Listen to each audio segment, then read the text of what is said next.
In today's video, I'm going to teach you how to add Mailchimp to Wix. To get started, log into your Wix dashboard and choose the website you want to connect to Mailchimp. If you manage more than one site, make sure you open the correct one before moving forward, since the app will be added to the specific site you select. Once you are inside the right Wix dashboard, look over to the left-hand sidebar, hover over Apps, and then click on App Market. This is where Wix lets you browse and install integrations for your website.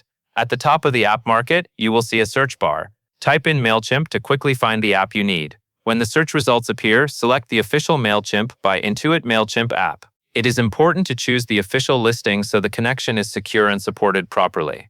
After opening the app page, click the Add to Site button.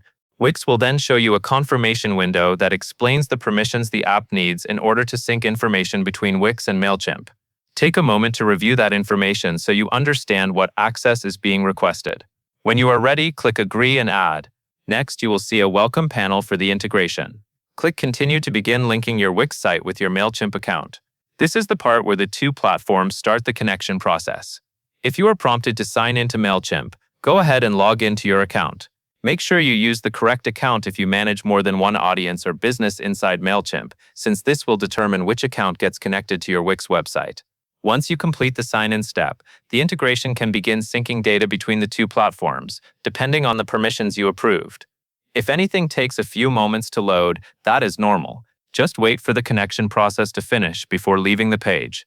That is the full setup process to add Mailchimp to Wix.